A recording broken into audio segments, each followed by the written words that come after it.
aquele que buscar, e eu verei no Espírito tua face no dia em que virás em glória para nossa alegria.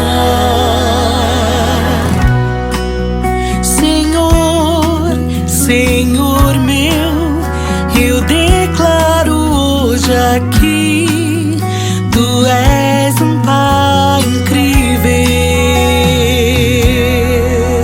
Senhor, como posso retribuir pelo amor que tens por mim?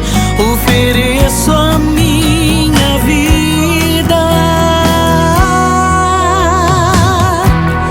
Grato sou, pois recebi a verdade, o que tenho sou. Grato serei até o fim.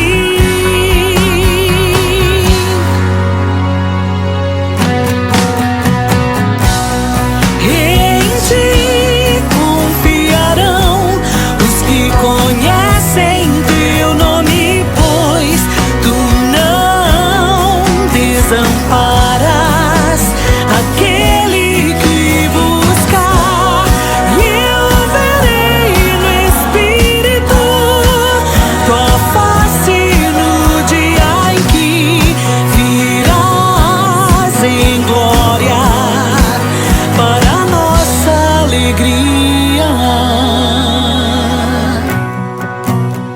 Em tua presença a plena alegria, no eterno lar irei contigo.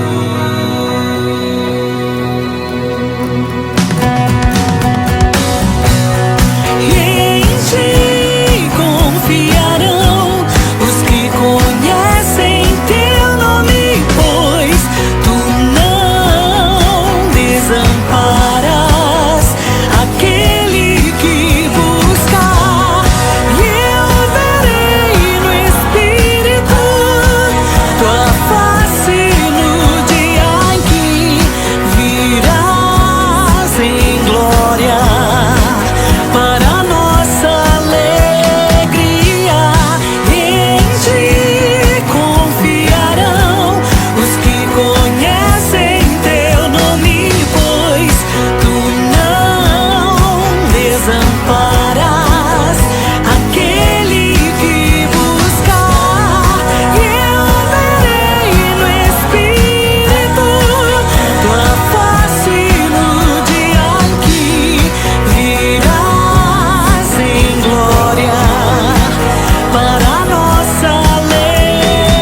dia, querido. Bom dia. Você pode se colocar em pé. Eu acho que você também enfrentou uma maratona para chegar aqui, alguns, né? A gente está juntos nessa manhã e a gente vai orar juntos. Sabe por quê? A gente começa a escrever uma nova história a partir de hoje. O tempo vai passar e os anos vão se passar. Na hora que esse local estiver cheio, você vai lembrar assim: olha, eu estive no primeiro culto que começou às 9 horas da manhã. É uma nova história. Você está ajudando a escrever hoje uma nova história no tempo da igreja. Então você vai dar aquele bom dia para quem está do seu lado, falando assim: olha, que a graça de Deus esteja na sua vida. E juntos nós vamos orar, dedicando esse novo tempo, esse novo momento ao Senhor, pedindo ao Senhor que nesse novo tempo, nessa nova história, daqui a alguns dias, quem sabe alguns meses, todo esse local aqui já esteja repleto de pessoas que você vai convidar para vir aqui, quem sabe amigos, parentes, pessoas que você quer ver alcançado por Jesus e que você vai poder convidar para estar com a gente aqui celebrando ao Senhor. Vamos orar juntos? Pai querido, muito obrigado pela presença do Senhor. Essa canção que foi executada aqui, que é um convite e ao mesmo tempo uma entrega diante ao Senhor, dizendo que nós estamos aqui para adorar-te. E realmente esse é o sentido, esse é o nosso principal sentimento.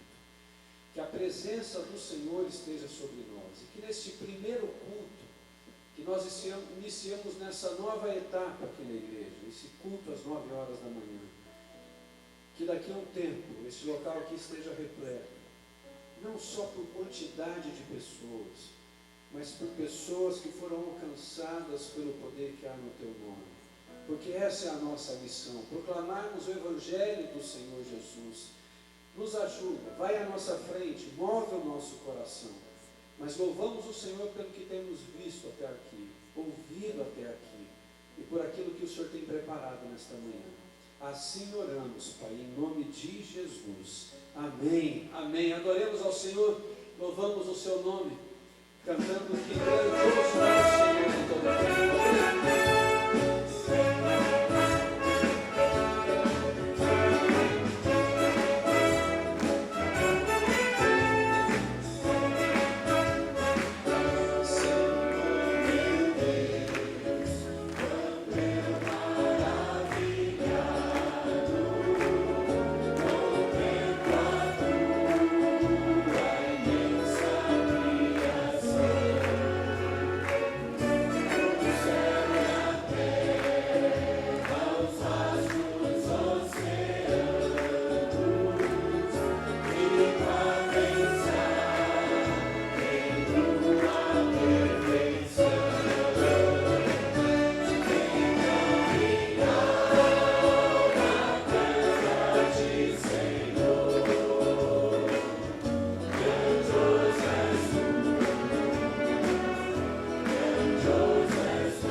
Deus assim,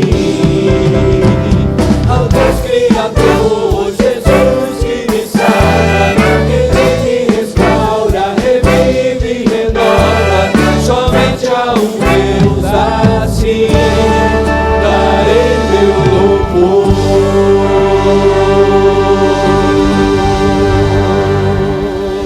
Aleluia! Somente um Deus assim darei louvor. Amém?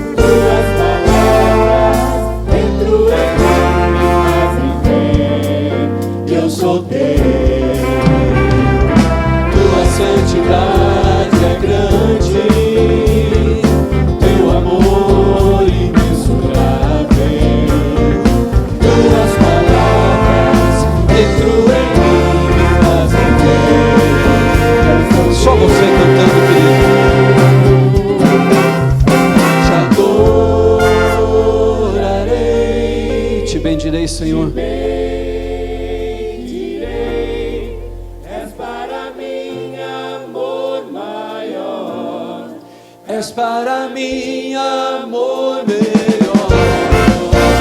Te adorarei, te bendirei, és para mim amor maior, és para mim amor melhor.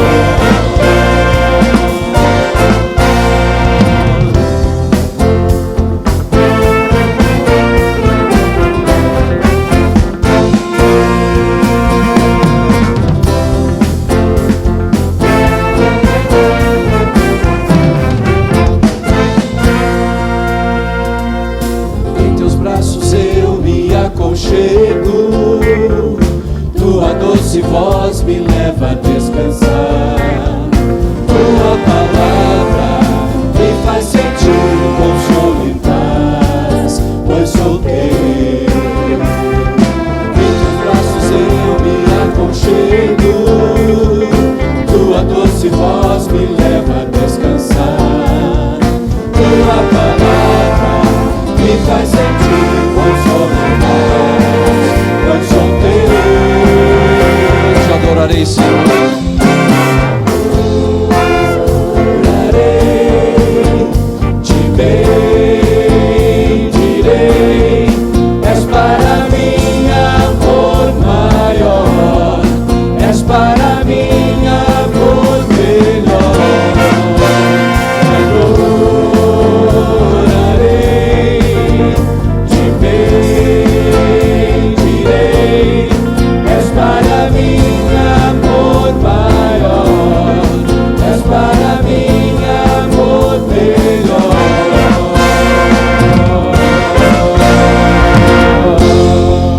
Amém. Você pode sentar um pouquinho, querido. A gente vai celebrar juntos agora essa marca do Senhor, esse amor do Senhor na vida de pessoas.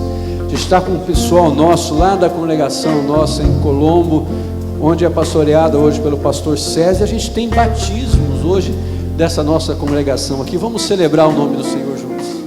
Bom dia, igreja. Como o pastor Paulo Davi falou, nós somos a nossa congregação de Colombo, Congregações Unidos em Cristo. Eu queria que a igreja ficasse de pé, a nossa congregação ficasse de pé para vocês conhecerem. Muitos estão aqui. Agora nós vamos fazer alguns batismos. Estamos aqui com a Celita e com o André. Celita, André, vocês aceitam Jesus como seu único e suficiente Salvador? Sim. Mediante a sua pública profissão de fé, nós os batizamos em nome do Pai, do Filho e do Espírito Santo. Amor maior não há, amor melhor não há.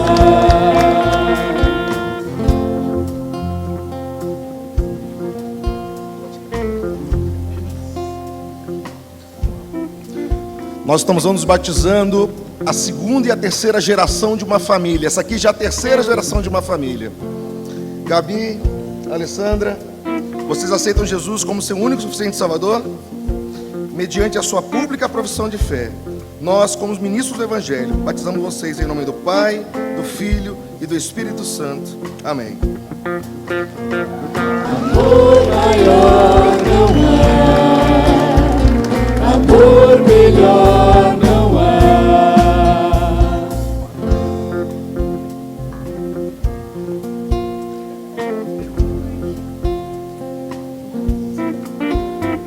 Aqui temos a Sirene e o Celso, são os pais da Gabi. Sirene, Celso, vocês aceitam Jesus como seu único e suficiente Salvador? Sim. Mediante a sua pública profissão de fé, nós batizamos vocês em nome do Pai, do Filho e do Espírito Santo. Amor maior não há, amor melhor não há.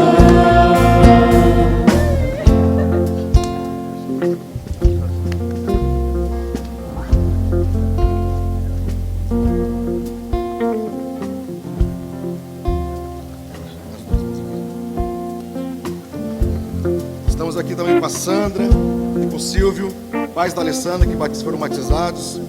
Sandra, Silvio, vocês aceitam Jesus como seu único e suficiente Salvador? Sim. Mediante a sua pública profissão de fé, nós, como ministros do Evangelho, batizamos vocês em nome do Pai, do Filho e do Espírito Santo. Amor maior não há, amor melhor não há.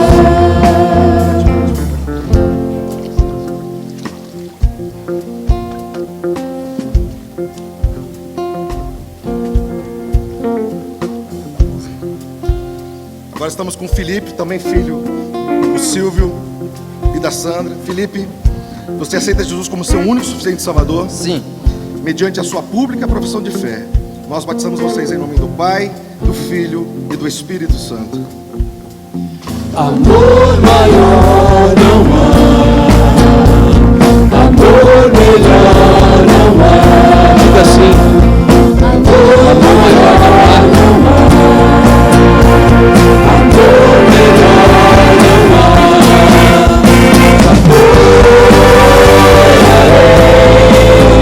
Direi, és para mim amor maior, és para mim amor melhor.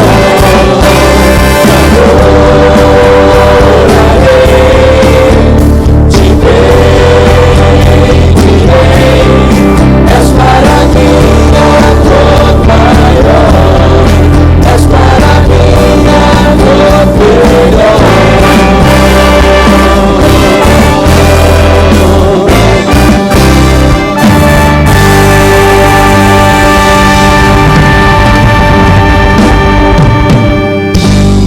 Aleluia, não é? Que gostoso e que coisa boa, né? Ver esse novo trabalho lá em Colombo, lá.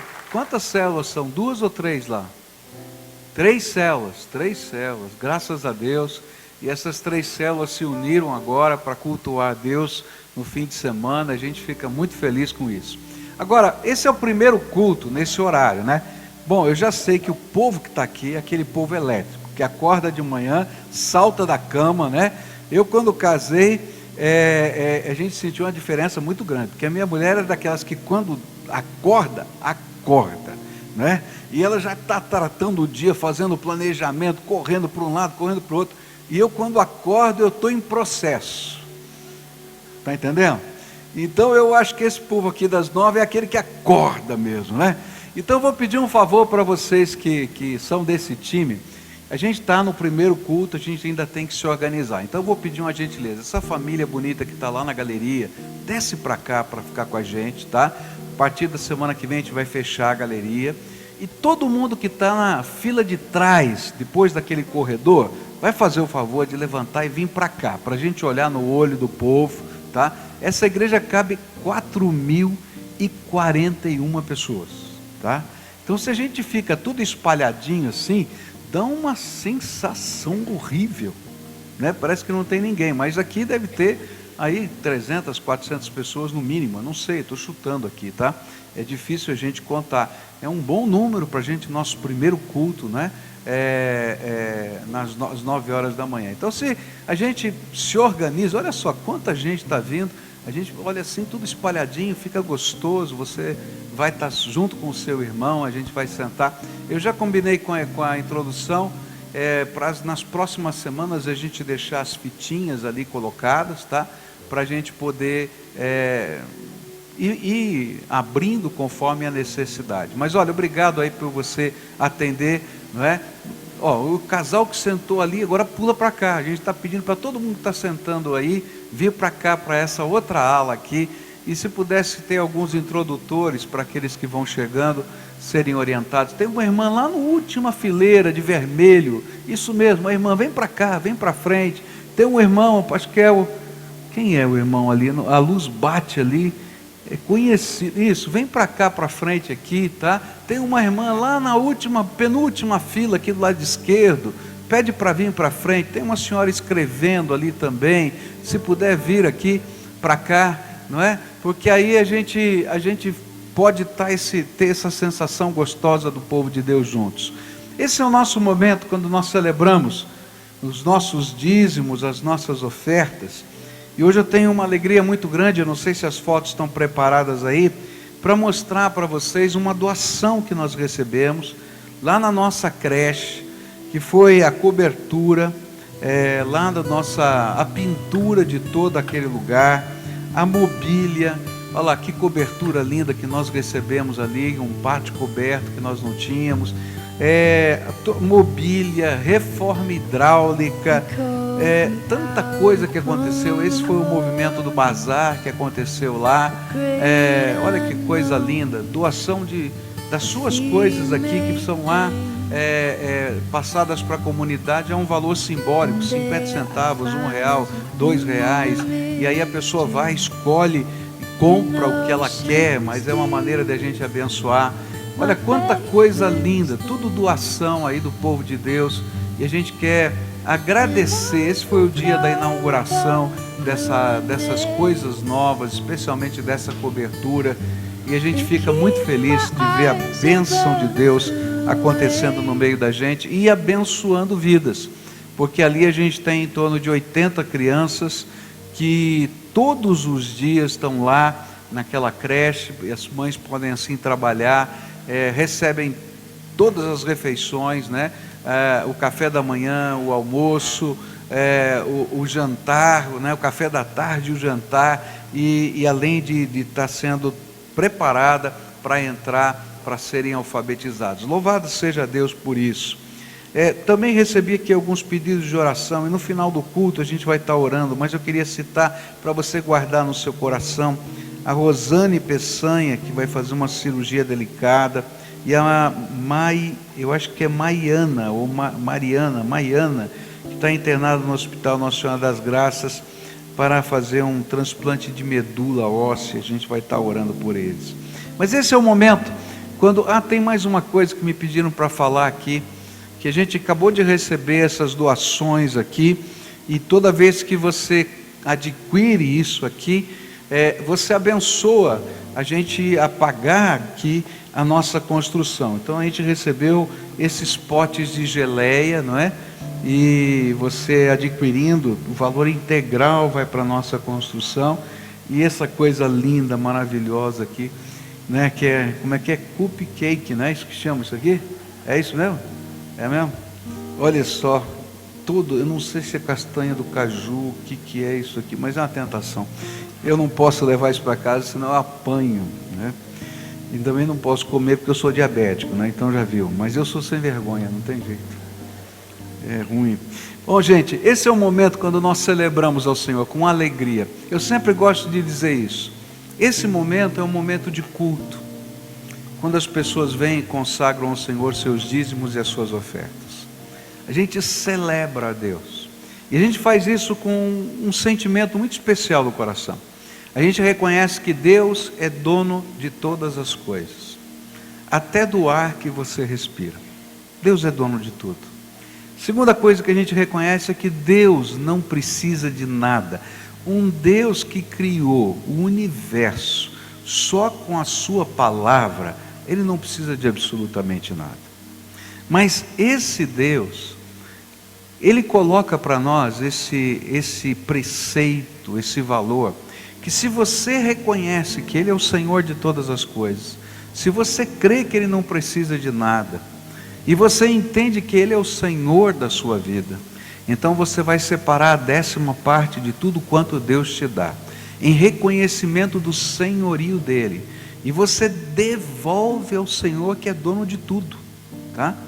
Para que isso seja para a glória, para o louvor dele, e para que seja usado para a expansão do seu reino. E a gente faz isso, não é? Voluntariamente, numa expressão de culto e sem controle. A Bíblia fala para a gente entregar na casa do tesouro do templo, né? E Deus vai dar os encaminhamentos, ele dá lá na Bíblia quais são as missões desse dinheiro, como ela deve ser usada, a gente tem que seguir aqueles preceitos, mas eu não sou mais o controlador, isso é problema de Deus, eu faço a minha parte, né? E a gente vai confiar na graça do Senhor. Esses são os dízimos. As ofertas alçadas vão além do dízimo. Quando o meu coração é movido na direção de um projeto, de uma obra. Então, de repente, como a gente teve lá no Seio, um irmão que nem pertence à nossa igreja, mas ele pertence a uma outra igreja evangélica, e ele disse: olha, eu conheci esse trabalho, o meu coração foi movido por esse trabalho, então eu sou um apoiador desse trabalho. Isso é oferta. Quando a gente destina aquele valor segundo aquilo que Deus coloca no nosso coração, e aí eu tenho controle, eu vou colocar naquele projeto, naquele outro projeto, mas o dízimo eu devolvo ao Senhor, ele não é meu, por isso que eu não posso controlar, não é? É como se eu fosse o gerente de uma loja, não é? E o dono dissesse assim: olha, você foi um excelente funcionário, então 90% do lucro dessa loja é seu, faz o que você quiser. E aí ele vai dizer assim: mas todo mês 10% do lucro, tá? Você vai colocar numa conta assim para mim. E aí você chegasse para ele e dissesse assim, passasse alguns meses, o dono viesse assim e dissesse: escuta, aqueles 10% não estão vindo mais. Sabe o que é? Apareceu um pobre aqui na frente da minha casa, coitadinho, não tinha nada. E então eu peguei e dei para ele. Mas por que você deu do meu e não deu do teu? Se eu quisesse dar, eu daria, tá? Do que ele chamaria você? É isso que está escrito lá no livro do profeta Malaquias, que aquele que não entende isso, não pratica isso, ele chama de ladrão. Esse é negócio sério, tá? Por quê?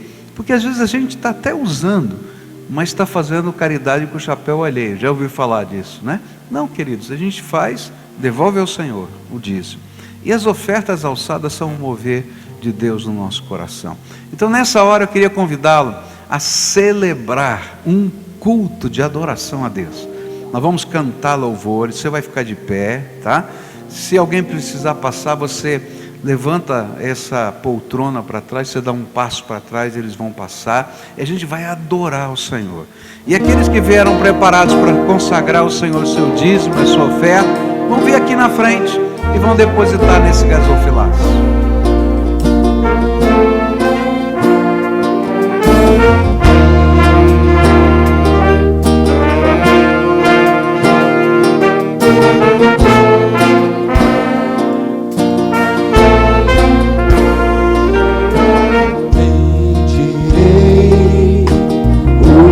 Senhor, para sempre.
ti.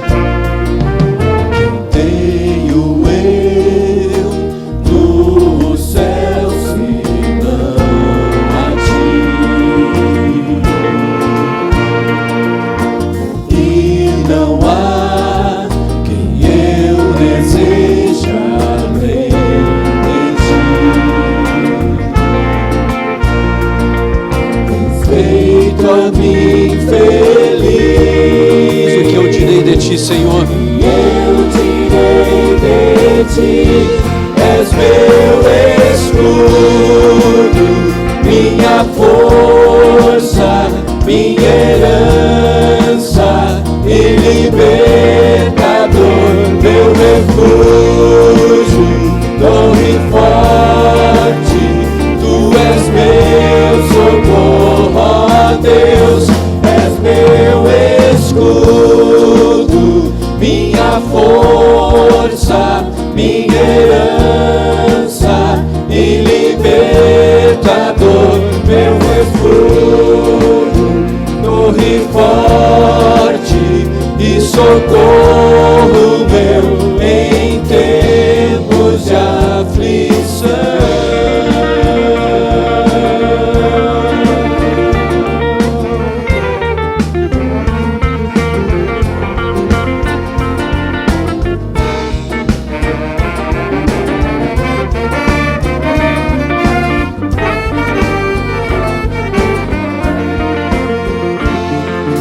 Feito a mim feliz, E eu direi de ti, Senhor. e eu direi de ti, és meu escudo, minha força, minha herança e libertador, meu refúgio, torre forte, tu és meu socorro, ó Deus, és meu escudo, minha força, minha herança e libertador, meu refúgio, torre forte e socorro meu em tempos de aflição.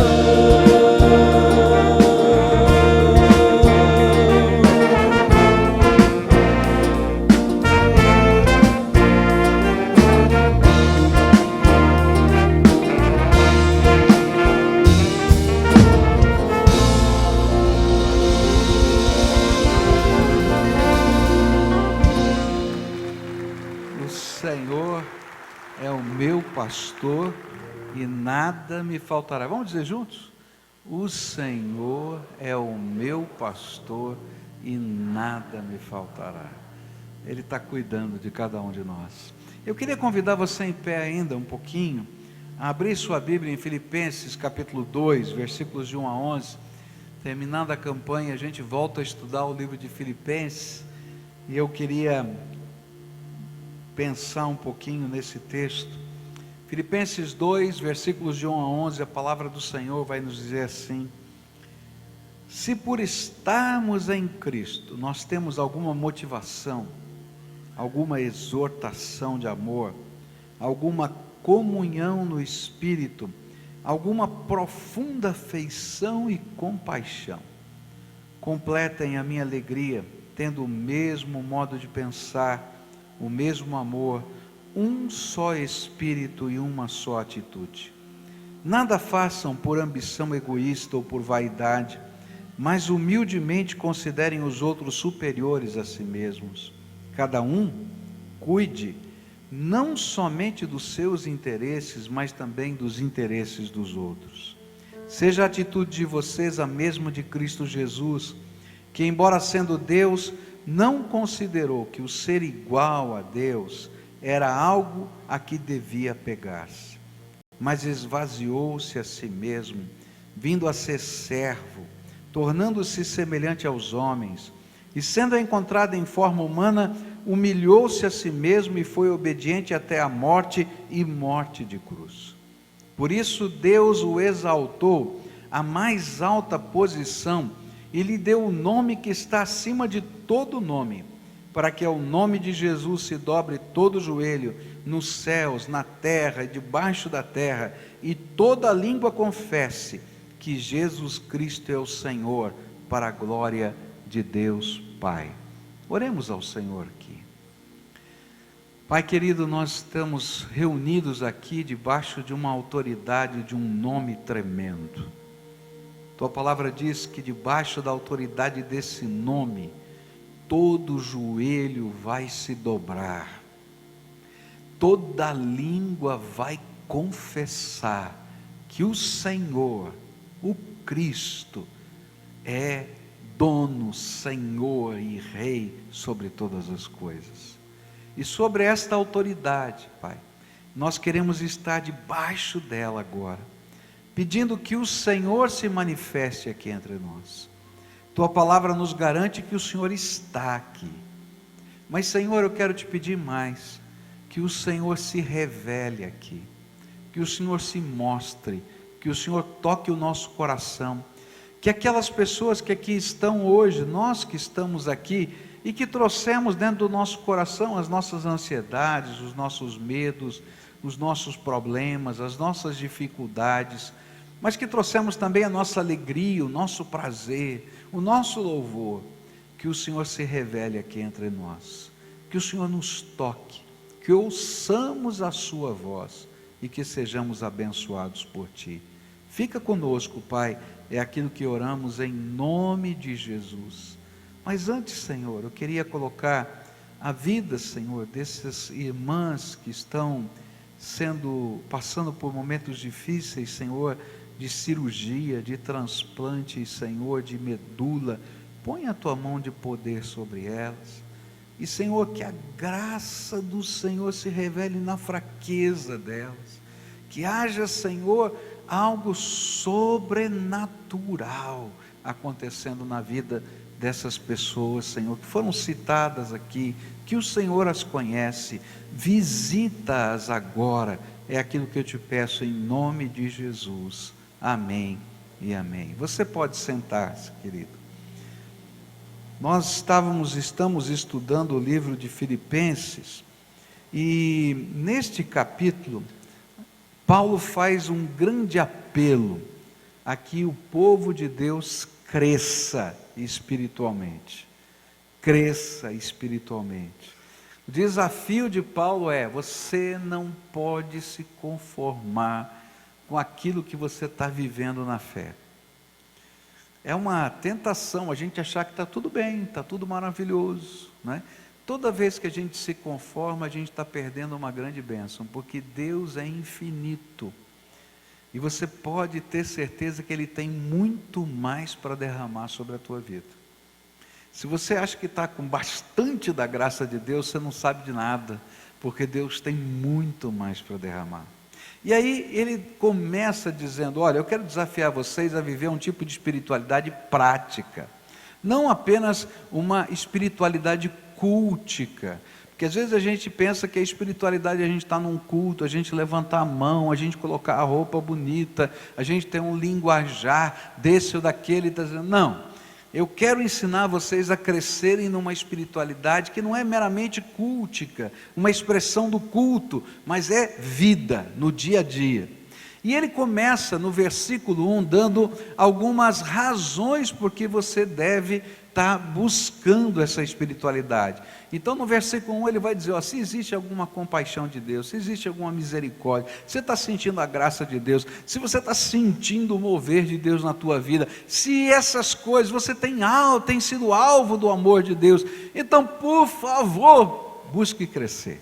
E aí no versículo 2 em diante, ele vai dizer como ou no que de modo prático a gente pode crescer. E nessa manhã eu quero olhar para a primeira coisa que ele fala. Ele na verdade vai falar 3 coisas aqui nas quais a gente tem que crescer. A gente vai ter que crescer primeiro em unidade, depois em humildade e depois em imitar Jesus. Esses são os 3 pontos do sermão.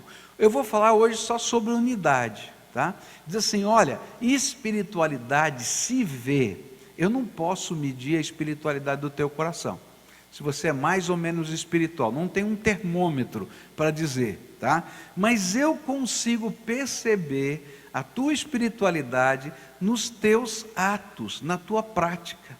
E aí Paulo está dizendo, olha, que vocês revelem a espiritualidade de vocês de 3 maneiras, tá? Em unidade, em humildade e em imitar Jesus, na imitação de Cristo na sua vida.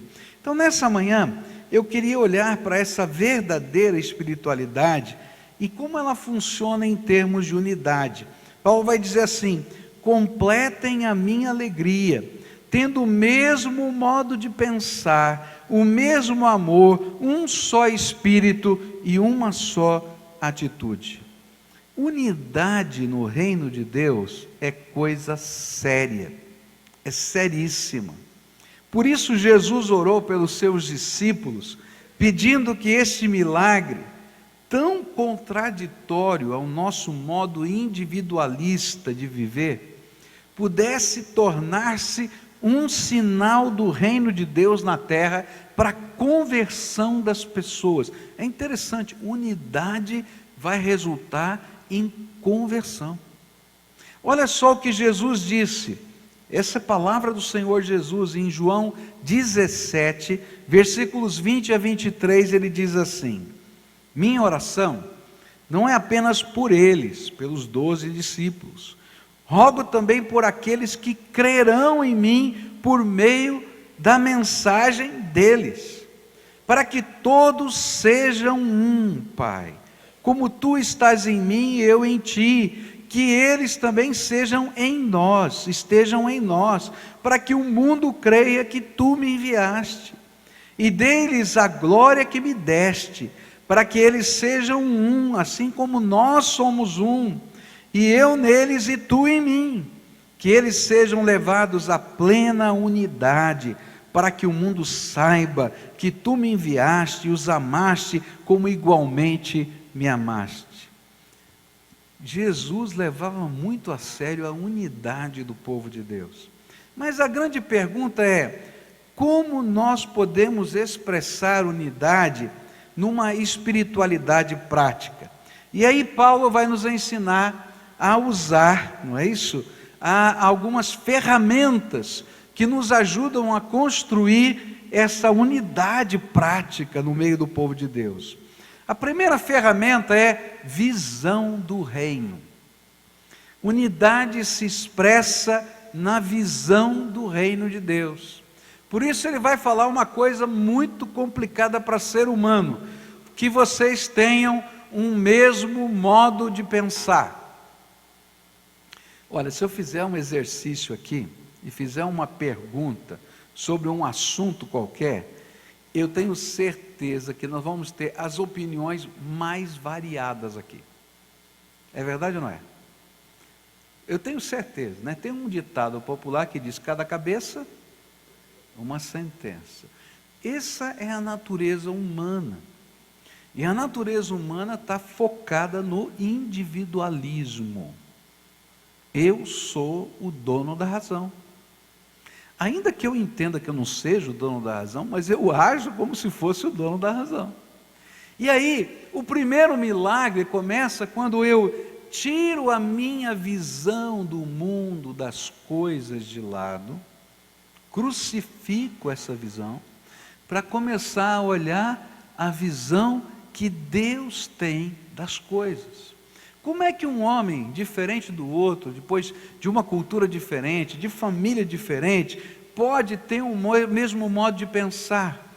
Ele só pode viver isso se a gente abraçar o modo de Deus encarar as realidades da vida, a visão do reino. Por isso não é na composição política ou nas estruturas monolíticas de poder que a gente vai encontrar a unidade do povo de Deus. É interessante que quando eu estava lendo um livro sobre a história da igreja, escrito por um padre católico chamado Hans Kung, um livro muito interessante, chama-se A Igreja ou A Igreja Católica, tem 2 versões de nome, conforme a edição. E é muito interessante que ele vai narrando a história da igreja, e ele vai dizendo, olha, na igreja primitiva, não é? Aquilo que a gente conhece de catolicismo não existia. O que existia eram as igrejas locais, eram os bispos ou pastores dessas igrejas locais. E na medida em que o cristianismo começou a ser politizado, e isso vai acontecer lá com Constantino, começam a haver os grandes concílios, e esses concílios tentavam fazer com que houvesse unidade nos pensamentos da igreja. E aí chegou um momento, já chegando na Idade Média, em que essa unidade teve que ser imposta. E aí criou-se um sistema político monolítico, tá? Onde se vinha com um decreto, não é, do Papa de cima para baixo.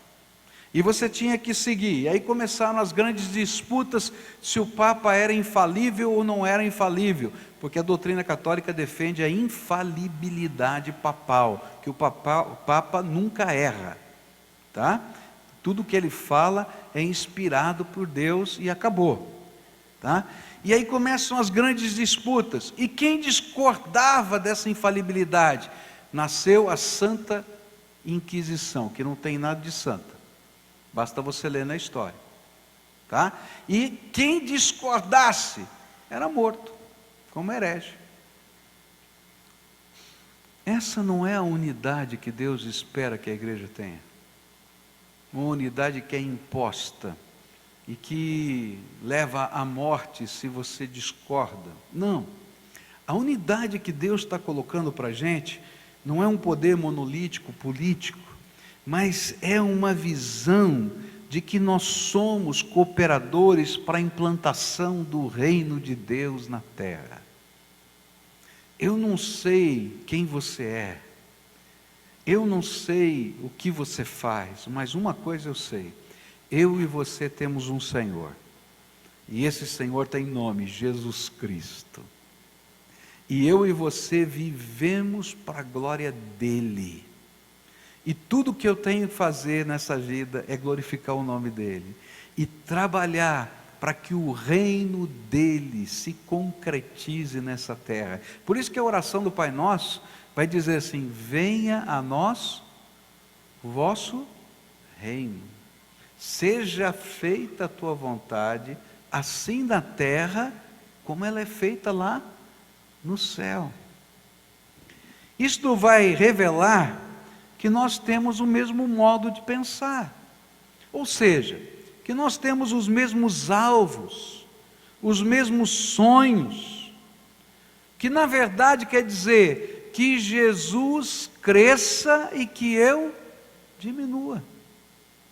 Se o reino não for a maior motivação da sua vida, nossos sentimentos e ações logo entrarão em conflito com a visão do reino de Deus. Pois quando o reino de Deus não é o nosso foco, nós estamos construindo o nosso próprio reino. Está entendendo?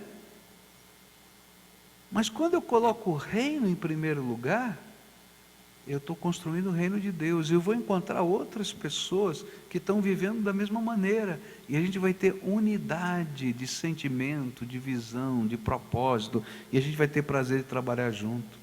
Por isso Jesus ensinou: busquem, pois, em primeiro lugar o reino de Deus e a sua justiça, e todas essas coisas lhes serão acrescentadas. Ele está falando do cuidado da roupa, da comida, do dia a dia da vida. Ele falou: ó, busca primeiro o reino, e as outras coisas o Senhor vai acrescentar.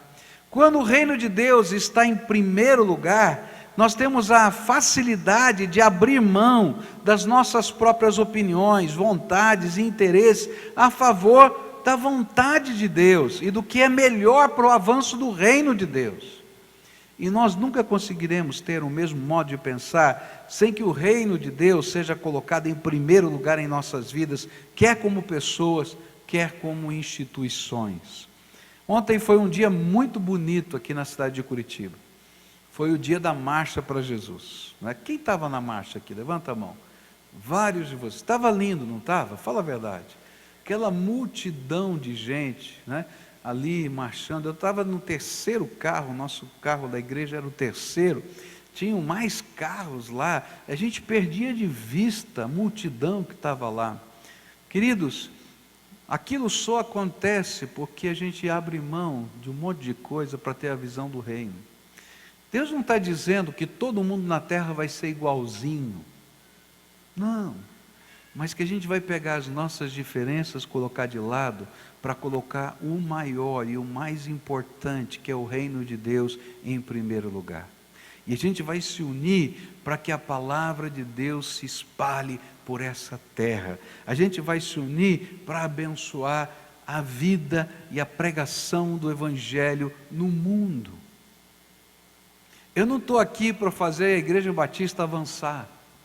Nem você está aqui para fazer a instituição A ou B ser a melhor e mais importante. Nós estamos aqui para que o reino de Deus cresça. Essa é a visão de Deus. Agora a gente vai ter que abrir mão de algumas coisas. Há coisas que são inegociáveis, mas há coisas que dá para a gente colocar em segundo plano, porque são em segundo plano. E aí a gente vai caminhar juntos na direção do propósito de Deus. Isso é essa maneira de pensar, que é colocar reino em primeiro lugar. Segunda coisa que ele vai dizer é que nós podemos expressar unidade nas demonstrações práticas de amor. Há um ditado popular que diz assim: uma atitude fala mais do que 1000 palavras. Isso tanto para o bem como para o mal. Se você fizer uma coisa errada, tá? A sua atitude fala mais do que as 1000 palavras boas que tenha falado antes ou depois. E se você faz uma coisa bonita, tá? Mesmo que você não tenha falado nada, uma mensagem foi dada. Mas quando a nossa atitude demonstra amor até pelos nossos inimigos, eu quero dizer para você que até os inimigos se sentem próximos de nós. Eu estava ouvindo essa semana um testemunho sobre os curdos. Você sabe que está em guerra lá no Iraque, tem uma região curda, como é que é? Kurdistan. Você entendeu, né? Tá? Eu não sei falar essa palavra, Kurdistan, eu não sei, tá? Lá, a região dos curdos, é mais fácil, tá? Então, lá na região dos curdos, está havendo um negócio tremendo. Um grupo missionário nosso está trabalhando para que em toda aquela região onde o ISIS está trabalhando, o exército islâmico está trabalhando lá, nós vamos construir com um grupo de crentes de vários lugares do mundo, são 80 igrejas juntas, nós estamos juntos com essas 80 igrejas do mundo, vamos construir 25 escolas. Algumas já estão sendo construídas. Foi levantada uma oferta nessas 80 igrejas de $3 milhões para isso, graças a Deus. E eles estão lá trabalhando.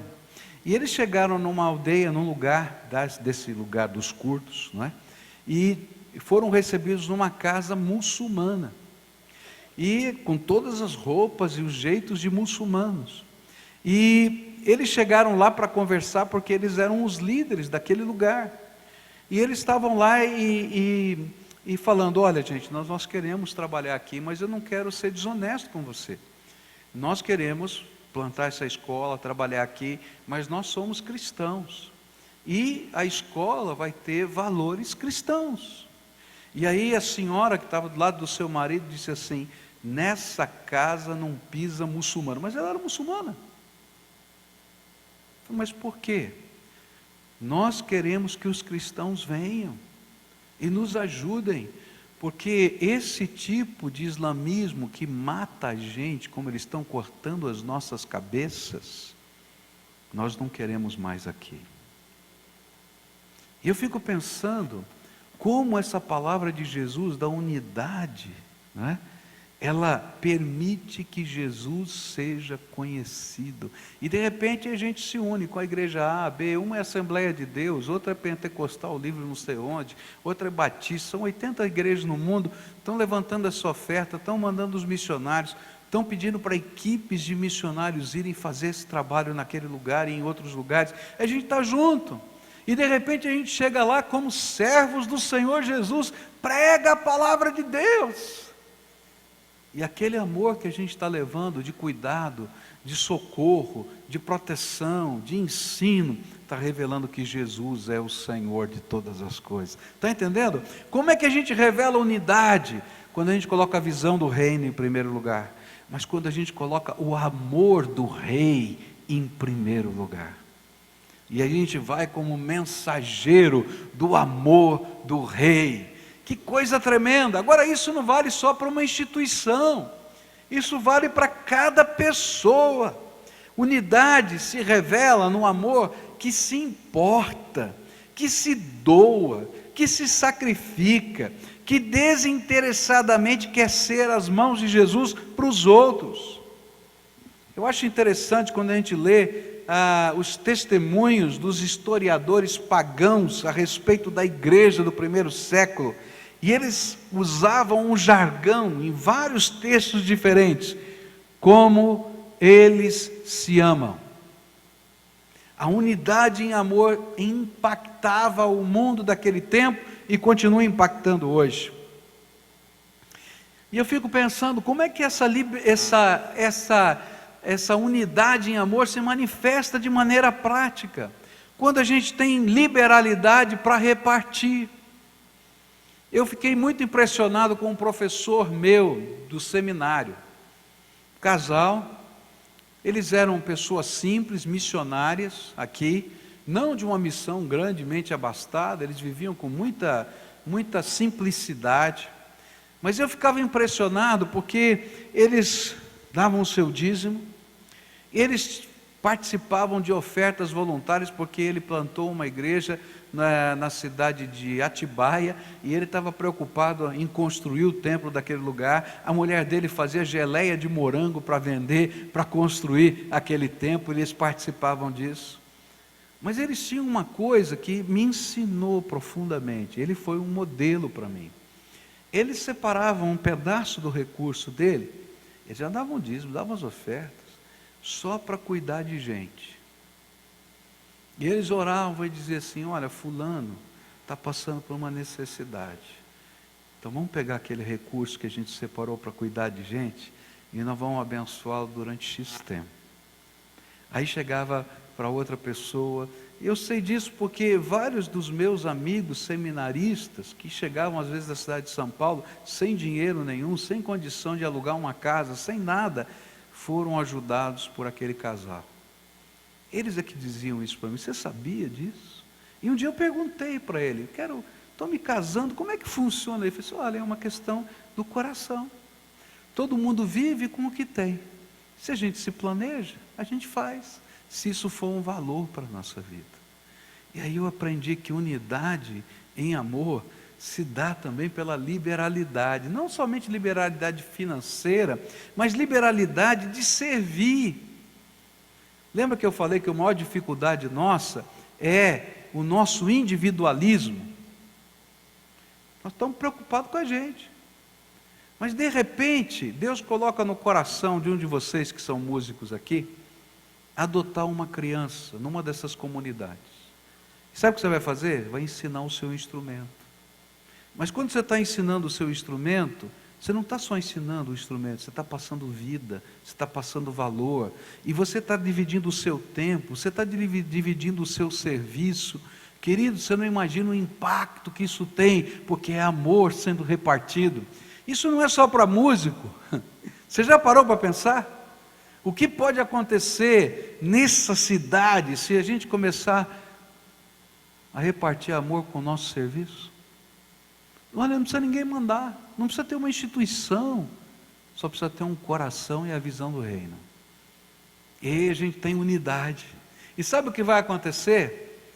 Quando um começa, Deus começa a chamar o seu povo, e essa unidade se revela nas pessoas que começam a chegar perto da gente para ajudar nesse projeto.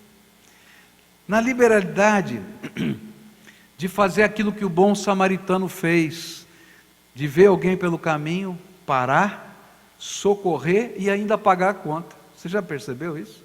Ele vai lá, socorre, põe lá no animal, muda todo o projeto dele, põe na estalagem e ainda paga a conta.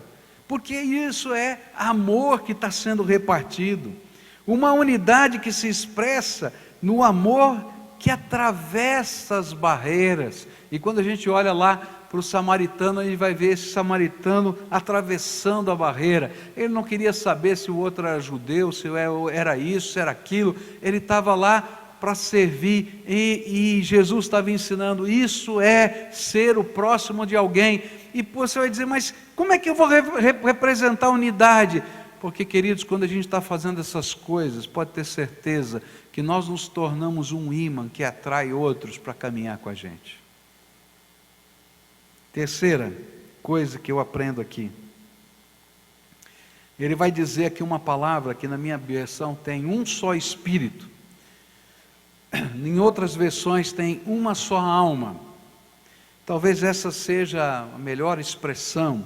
Eu diria assim, unidos de alma. A gente expressa unidade quando há uma harmonia que conecta as nossas emoções e vontades.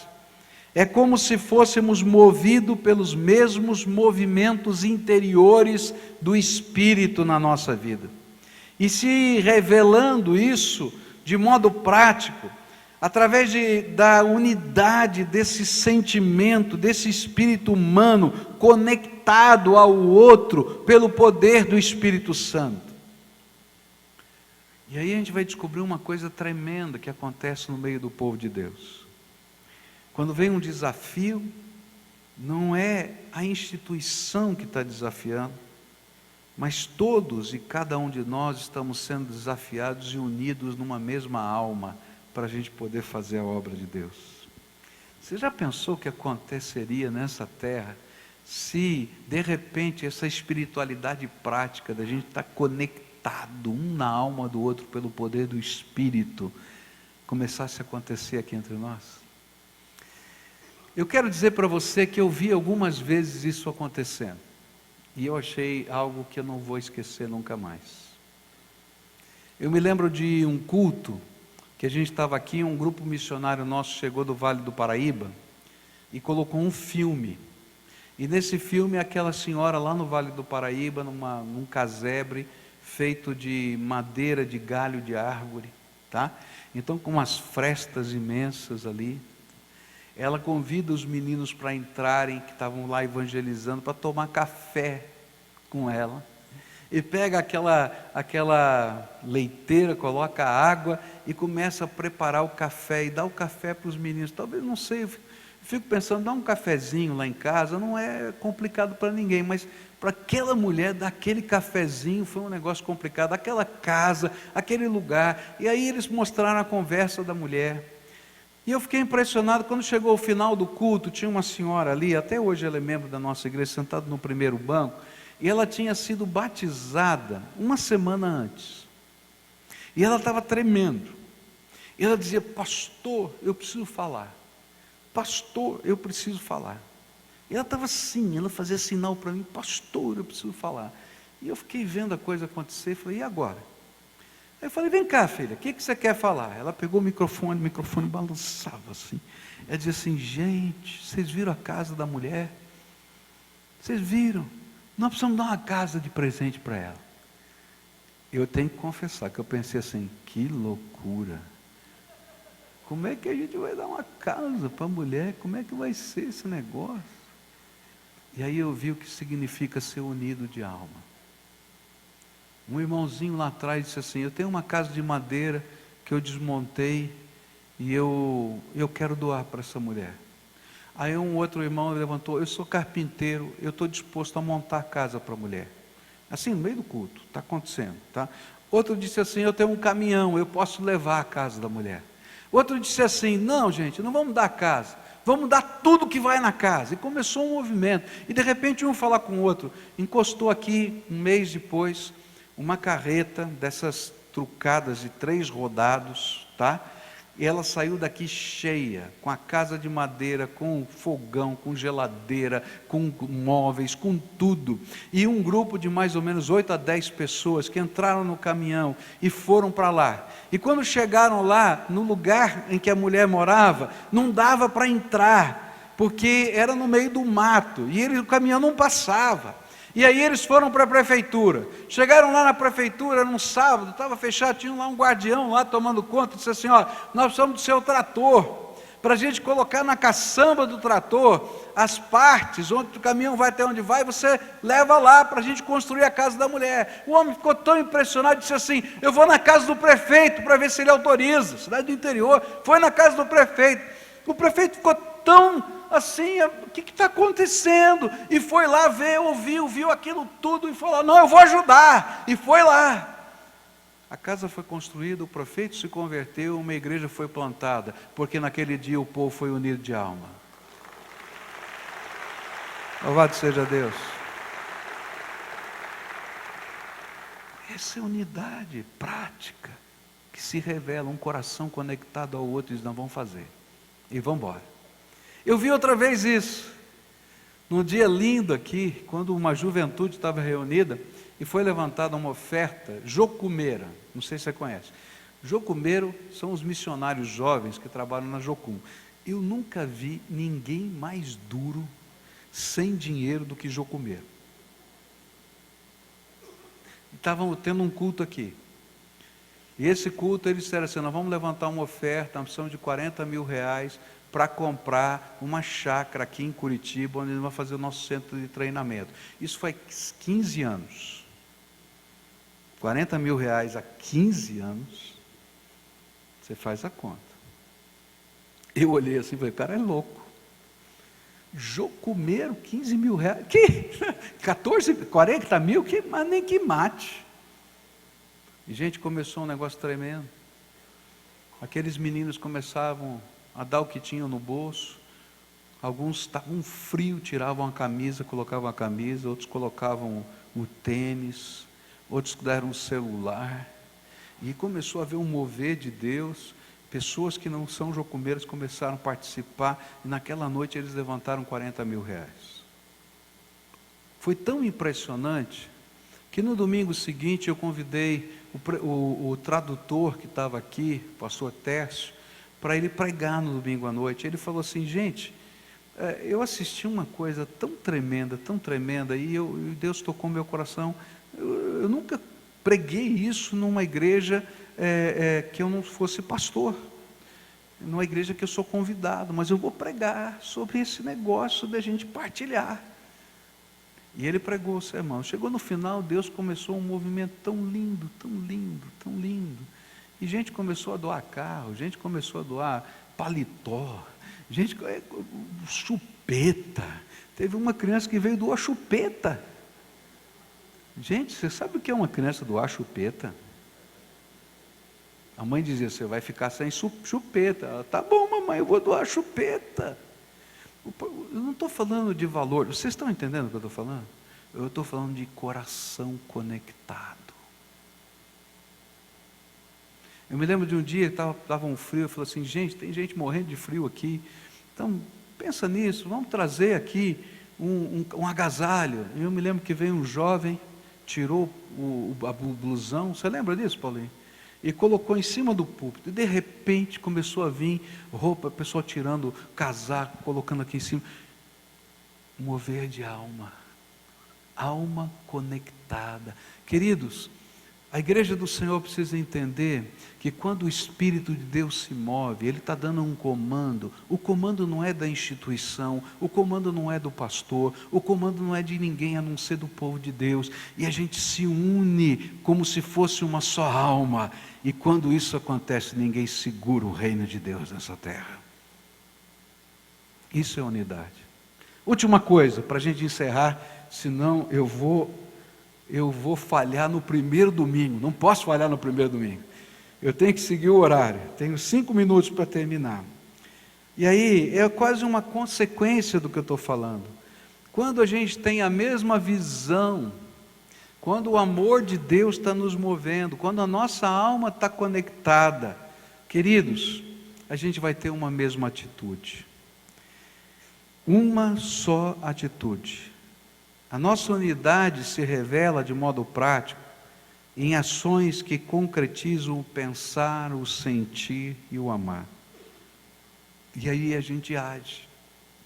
Como nós precisamos crescer espiritualmente para deixar o nosso individualismo, como nós precisamos crescer para deixar o Espírito Santo nos conectar aos propósitos do nosso Senhor e nos fazer um só corpo, mãos do Senhor Jesus nessa terra. O grande desafio da unidade é abrir mão do nosso individualismo, para viver um amor e uma fé que expressem a unidade espiritual que temos. E eu quero pensar um pouquinho como igreja. Há alguns desafios que não são meus, que eu sei que o Espírito de Deus está nesse negócio. O desafio que eu estou colocando esse ano, que Deus colocou no meu coração, a gente repartiu na primeira reunião com os líderes da igreja no começo do ano, é que Deus quer fazer um movimento de salvação nessa terra. Você crê nisso? Agora, queridos, esse movimento de salvação não vai vir de uma organização estratégica A ou B. Nunca foi assim na terra. O movimento de salvação começa em cada um e em todos. Está entendendo? Então o grande desafio desse ano é você escolher 5 pessoas. Pega a mão aqui assim, ó. 5 pessoas, que você vai dar nome para essas 5 pessoas. Você vai orar por essas 5 pessoas. Você vai cuidar espiritualmente dessas 5 pessoas. Você vai assumir a responsabilidade de ser pai e mãe espiritual dessas pessoas, mesmo que eles não saibam. Agora, querido, você não vai fazer isso se você não abrir mão do seu individualismo.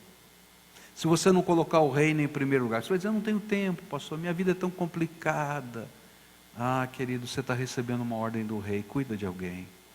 Discipula essas pessoas, formal e informalmente. Querido, você já pensou se aqui, nesse lugar, tá? Nesse culto das 9 horas, está aqui, só nisso, cada um de nós tivéssemos 5 pessoas que a gente está cuidando espiritualmente? A revolução que seria só com esse grupinho que está aqui. Está entendendo? Segundo desafio que Deus tem colocado para a gente, porque as coisas do reino de Deus estão conectadas entre si, mas elas são imensas, porque Deus é infinito. São as células. E sabe, você está cuidando de 5 pessoas, mas às vezes é difícil mesmo a gente ter a capacidade de gerenciar todas as situações. Aí a gente traz a pessoa para a célula. E aí Deus vai colocar os dons do Espírito dentro de cada célula para ajudar a ministrar no coração desses 5. Agora você imagina se na sua célula, primeiro, você tem célula? Quem aqui não tem célula? Levanta a mão, bem alto assim. Bem alto, dizendo, sou pecador, fala. Levanta a mão bem alto aí. Gente, você está perdendo uma grande bênção. De estar sendo apoiado espiritualmente, estar sendo fortalecido na ação de Deus. E olha, não tem desculpa, tem célula madrugueira, tem célula de manhã, de tarde, de noite, em tudo quanto é lugar. Graças a Deus, hoje estamos chegando a 450 células já funcionando. Nossa meta até o final do mês chegar a 500. Quem sabe você, ou quem sabe a sua casa, ou quem sabe você numa célula. Mas querido, você vai lá, você vai ter o apoio. Você não está sozinho, você faz parte de um povo. E querido, nós vamos chegar às 1000 células até o ano que vem, se Deus quiser. Tá? Vamos abrir mais uma lá em Campo Largo. Está fechado? Olha lá, vai lá para a sua casa. Está faltando, lá de lá fechou. Nós temos que abrir, né? Colombo já tem 3, vai mudar para 6, em nome de Jesus, até o ano que vem. É assim que vai, gente. Olha só, tinha uma célula lá em Colombo. Passou a ter 3 e já virou uma igreja. Você está entendendo como o reino de Deus funciona? 3 células lá, deve ter o quê? Umas 50 pessoas? Tem mais? É isso? 50 pessoas hoje? 3 células. Deus é bom. O milagre dele acontece. Nós estamos aqui para fechar, para terminar essa construção. Eu não aguento mais, eu quero virar a página. Não aguento mais. Você aguenta ouvir de construção? Eu não aguento falar de construção. Chega. Tá? Mas eu preciso virar essa página até o final do ano. Vamos terminar esse negócio. Unidade se revela numa visão prática de a gente caminhar junto em todos os desafios de Deus. Missões. Eu fico feliz porque Deus tem feito coisas lindas. A gente tem 30 voluntários para ir lá para Nepal, Katmandu, né? Nepal, isso mesmo, eu estou pensando aqui, né? Nepal. E está chegando agora uma equipe missionária do Amazonas, louvado seja Deus. E a gente já está desafiando para ir para o Iraque. Você quer ir para o Iraque? Quer ir para a Jordânia? Quer ir para o Líbano? Tá? Nós vamos para lá, em nome de Jesus. Nós vamos trabalhar com esses curdos que eu estou falando para você lá, em nome de Jesus. É isso, gente, quando o povo de Deus se une e diz: estou aqui, Senhor, pode usar a minha vida. Nessa noite, dessa manhã, eu estou ruim, hein? 9 horas da manhã, eu estou perdendo tudo aqui, né? Nessa manhã eu queria orar com você. Vamos ficar de pé juntos aqui para a gente orar? Unidade, o segredo da unidade, tá? Lição prática: abrir mão da individualidade. Não existe unidade sem abrir mão da individualidade. Isso não existe na família. Se você não abrir mão da sua individualidade, não tem família. E essa unidade, quando a gente abre mão, a gente primeiro pega a visão de Deus. Senhor, o que o Senhor quer fazer? Eu quero estar do teu lado. Essa é uma oração que eu sempre faço. Falei: Senhor, o que o Senhor está fazendo aqui, perto de mim, onde o Senhor quiser, que eu me envolva? E olha, Deus responde. Responde, e cada vez eu estou abraçando mais coisas. E olha, não é pesado, porque aquilo que a gente vê da graça de Deus enche o coração da gente. Essa unidade que faz com que a gente viva um amor prático. Amor prático, a gente abre mão do individualismo para construir o nosso próprio reino, para investir no reino de Deus nossos dons, talentos, recursos, instrumentos, expertise. Eu tenho alguns sonhos malucos aqui, da gente fazer uma escola de empresários. Eu tenho um sonho, da gente ter gente madura, cheia do Espírito, bem sucedida, que possa ensinar empresários iniciantes a construir o seu negócio. Toma cuidado, porque eles vão virar seu concorrente depois. Mas a gente só faz isso se a gente deixar o individualismo da gente. Eu vejo tantos crentes sofrendo com o início do seu negócio, né? Não só crente, tem tanta gente sofrendo, porque começar um negócio não é fácil. Assim, tem tanta expertise aqui dentro. Você está entendendo? E aí o amor prático se revela. Eu não sei como Deus vai usar você, mas você está disposto a fazer parte dessa santa unidade de Deus? E aí a gente vai ter que fazer uma oração assim: Senhor, dá-me a tua visão, dá-me o teu coração,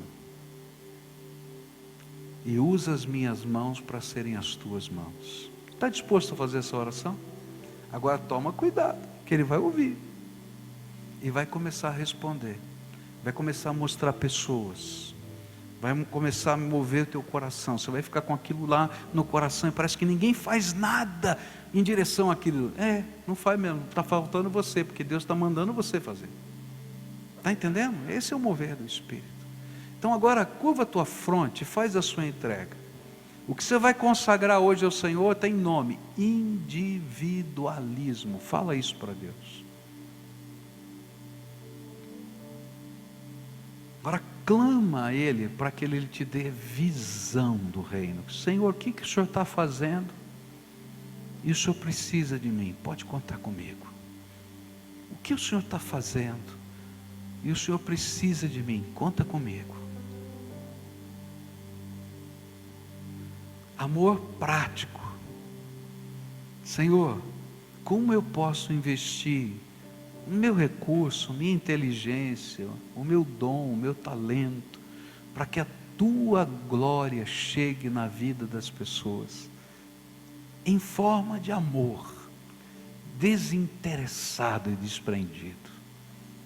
Não um amor institucional, é o meu amor, é o meu. Pede para Ele. E aí pede: Senhor, eu não quero que essa intenção fique só na palavra. Transforma em ação na minha vida. Eu quero começar, me diz onde. Senhor, ouve a oração do teu povo e derrama a tua bênção. Senhor, eu fico pensando quando a mobilização do teu povo acontecer, nessa intensidade que está aqui na palavra, unidos de alma, numa mesma visão, num mesmo amor, agindo praticamente. Oh Pai, faz esse avivamento acontecer entre nós. Mas começa comigo, Pai. Começa com o meu irmão que está aqui. E que isso seja motivo de louvor e regozijo na tua presença. É aquilo que eu oro em nome de Jesus. Amém e amém. Dá a mão para quem está perto de você. Você já sabe como é que a gente termina o culto. Dá a mão para quem está perto. Fecha o corredor. Foi bom vir aqui às 9 horas hoje? Foi bom? Gostoso, não é? Eu gostei bastante, viu? Tá? Então vamos estar adorando junto. E olha, está faltando alguém nessa cadeira, tá? Amor prático vai trazer alguém que precisa de Jesus. Quem é que precisa de Jesus que você vai poder trazer? Ora por isso e começa. Você tem 5 para discipular, tá bom? Cada vez que a minha fé é provada, tu me dás a chance de crescer um pouco mais. As montanhas e vales, desertos e mares que atravesso me levam pra perto de ti. Minhas provações não são maiores que o meu Deus e não podem me impedir de caminhar. Se diante de mim não se abrir o mar, Deus vai me fazer andar por sobre as águas, rompendo em fé. Minha vida se revestirá do seu poder, rompendo em fé. Com ousadia vou mover o sobrenatural. Vou lutar e vencer, vou plantar e colher. A cada dia vou viver, rompendo em fé, rompendo em fé. Minha vida se revestirá do seu poder, rompendo em fé. Com ousadia vou mover o sobrenatural. Vou lutar e vencer, vou plantar e colher. A cada dia vou viver, rompendo em fé. A cada dia vou viver, rompendo em fé. A cada dia vou viver, rompendo em fé. Aleluia. Louvado seja o Senhor. Louvado seja o Senhor. Eu quero orar com você. Nessa saída você pode sair tanto por esse lado esquerdo que está aqui, ou por essa lateral que também está aberta aqui no lado direito, tá bom? Esse meio a gente vai deixando ali para quem está chegando, já vai chegando, vai se aproximando. Se você já veio aqui para o segundo culto, você, assim que esse pessoal sair, você já sai ali de trás, vem aqui para frente, até a gente ir aprendendo e acostumando com esse ritmo, mas é gostoso estar na presença do Senhor, e que assim seja o seu dia hoje, que a boa mão do Senhor esteja sobre você. Vamos orar juntos? Pai querido, obrigado pela tua presença, por esse culto, por esse primeiro passo, e que a tua palavra que falou ao nosso coração seja uma semente, que vai o Senhor dando crescimento a cada dia a partir deste momento. Que a graça, a bondade, a misericórdia, o consolo do Senhor através do Espírito Santo esteja sobre cada um de nós, sobre a nossa casa e sobre cada um dos teus filhos que agora saem daqui. Que eles experimentem a boa mão do Senhor estando junto com eles. Assim oramos, Pai, em nome de Jesus. Amém, Senhor. Amém, amém, querido. Não sai daqui sem desejar essa graça, essa paz de Deus na vida de alguém. E até o próximo domingo. Deus abençoe.